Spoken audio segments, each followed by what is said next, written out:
The tennis world came to a standstill on a humid August evening in Cincinnati when a private jet carrying one of the world's most mysterious billionaires touched down at Lunken Airport. The man inside was Viktor Kuznetsov, a Russian-born tech mogul with a net worth exceeding $40 billion and a reputation for collecting rare and valuable things. He had acquired everything from Picasso originals to Formula One teams. But now, he wanted something else. He wanted Eala's racket. Not just any racket.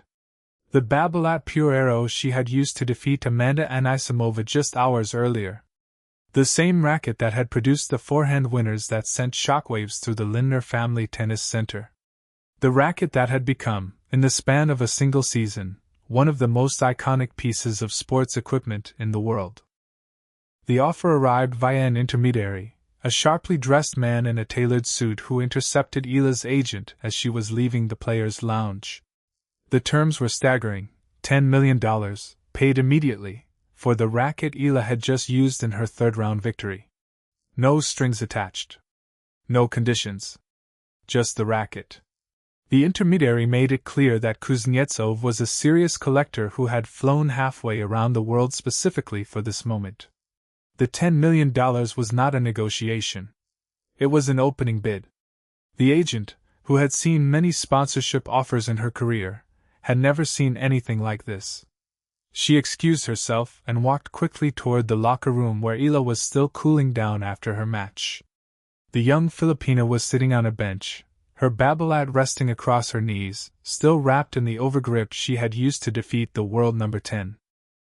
She was scrolling through her phone, smiling at messages from her family back in the Philippines, when her agent walked in with a look on her face that Eala had never seen before. "Alex," the agent said, her voice barely above a whisper. "There's someone here. He wants to buy your racket. $10 million. The room fell silent. Eala's coach, who had been packing her bags, stopped mid-motion. The physiotherapist, who had been preparing an ice bath, froze with a bag of ice in her hand. $10 million. For a racket that could be replaced for less than $300 at any sports store. It was the kind of money that could buy a house, a fleet of cars, an entire future. It was more than Eala had earned in prize money in her entire career. It was more than most people would see in a lifetime.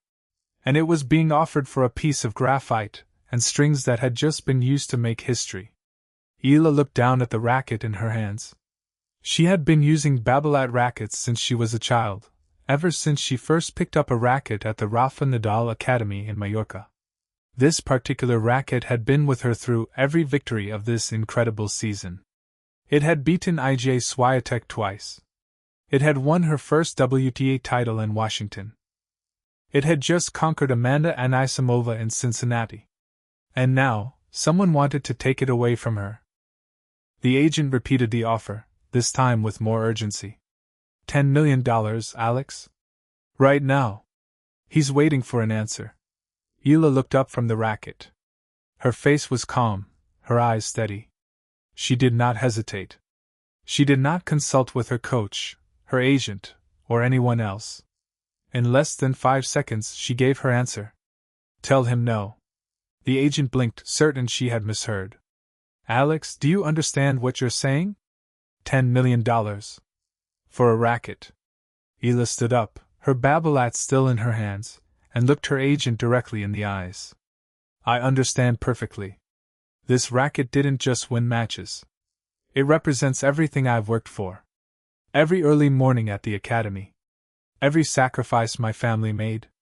Every Filipina who dreams of achieving something great. I can't sell that. Not for $10 million. Not for any amount. The news spread like wildfire through the Cincinnati Open.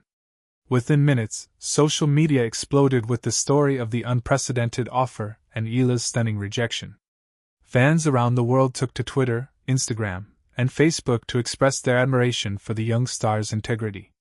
Alex Eala just turned down $10 million for her racket, one post read. She is not just a champion on the court. She is a champion of the heart. Another fan wrote, this is why we love her. She represents something bigger than money. She represents the Philippines. The story quickly transcended the tennis world, picked up by major news outlets and discussed on talk shows around the globe. A 21-year-old athlete, offered life-changing wealth, had said no in less than 5 seconds. The response from the tennis community was equally powerful. Maria Sharapova, who had recently called Eala almost impossible to stop, praised the young Filipina's decision. "That's the mark of a true champion," Sharapova said in a brief interview. "It's not about the money. It's about what the racket represents. Alex understands that. Most players her age wouldn't." Rafael Nadal, whose academy had shaped Eala into the player she had become, also weighed in. "I am proud of Alex," he said.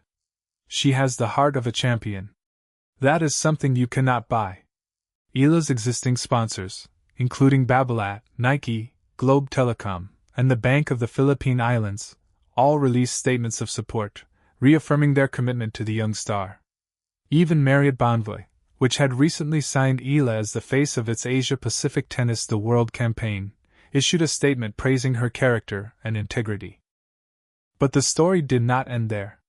The $10 million offer, though rejected, had inadvertently revealed something far more significant: Alex Eala's true market value.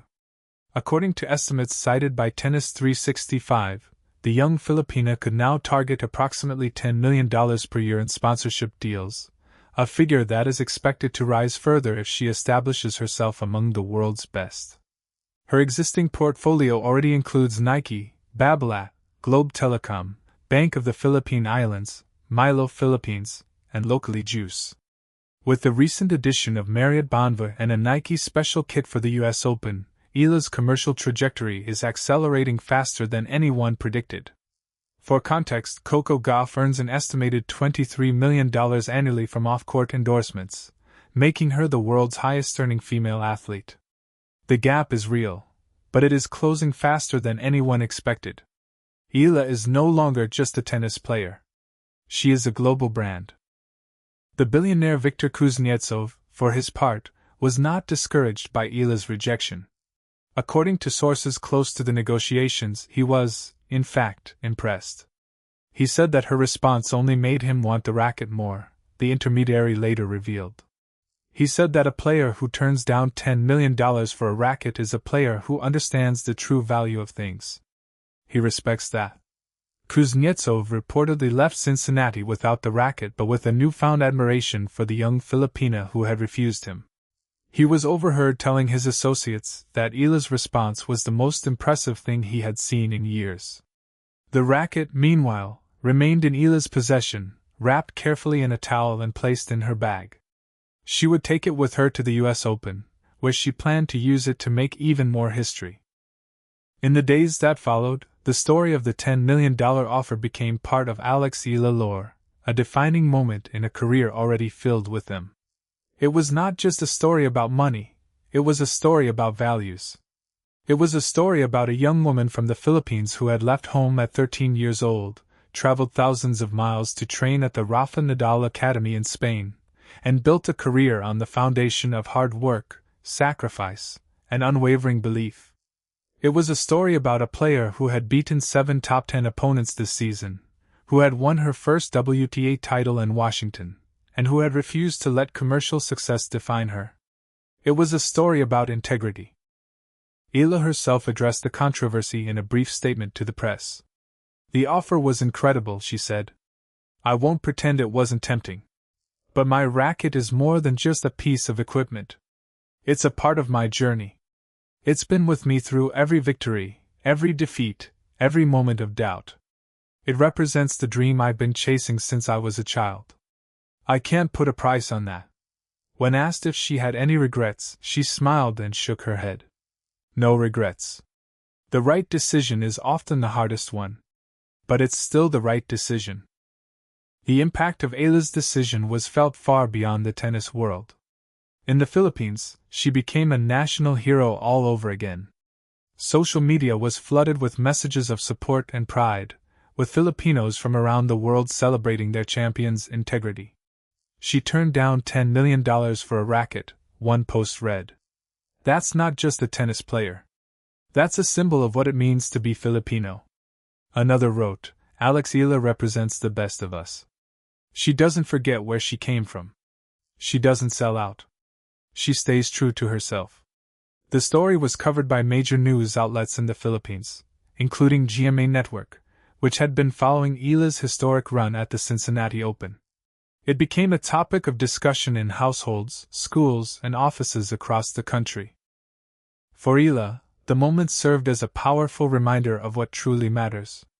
She had already earned over $3 million in career prize money, and her annual sponsorship income was projected to reach $10 million or more. She did not need the $10 million. What she needed was to stay true to herself, to the values that had brought her this far. And that was exactly what she did. Her rejection of the offer was not a rejection of money, it was an affirmation of principle. It was a statement that some things are worth more than money. And that is a lesson that resonates far beyond the tennis court. As Eala packed her bags and prepared to leave Cincinnati for the U.S. Open, she tucked her Babolat carefully into her bag. The racket that had been offered $10 million was coming with her. It would be there in Flushing Meadows, New York, when she took the court for the season's final Grand Slam. It would be there for every forehand, every serve, every victory. And it would be there to remind her, and everyone watching, that some things cannot be bought. The Eala era is just beginning. And it is built on something far more valuable than money.